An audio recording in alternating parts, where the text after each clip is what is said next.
জীবনের অশান্তিগুলোকে কিভাবে এড়িয়ে যাবেন? আসুন আজ মা সারদা দেবীর জীবনের কিছু কথা পড়ি।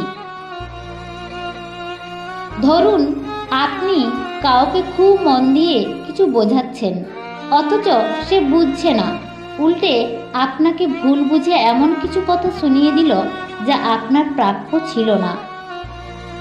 সেই মুহূর্তে আমাদের ভেতরে কি হয়? একটা প্রচণ্ড জেদ আর অভিমান দলা পাকিয়ে ওঠে।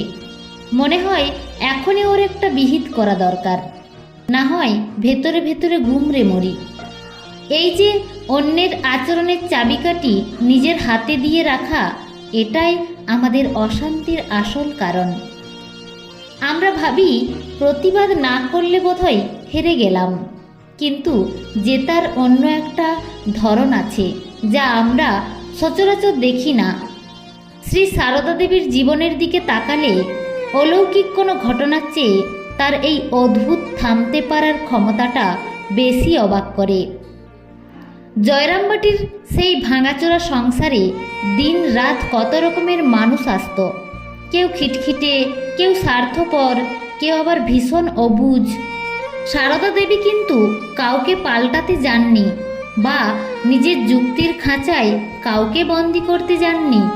তার এই বিশেষ গুণটিকে বলা যেতে পারে ভেতরের পরিসর বড় রাখা।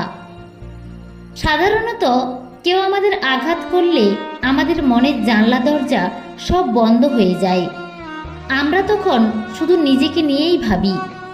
সারদা দেবীর ক্ষেত্রে দেখা যেত উল্টোটা। তিনি অন্যের খামতি বা অসভ্যতাকে নিজের ভেতরে জায়গা দিয়ে দিতেন, কিন্তু সেটাকে নিজের গায়ে মাখতেন না।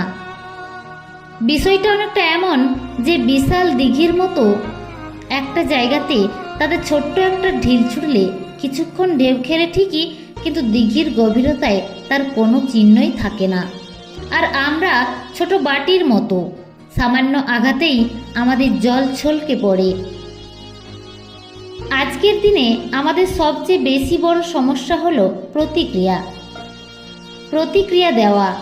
স্মার্টফোনের নোটিফিকেশন থেকে শুরু করে পাশের বাড়ির লোকের বাঁকা কথা, সব কিছুতেই আমাদের তক্ষুনি কিছু একটা বলতে হবে বা করতে হবে।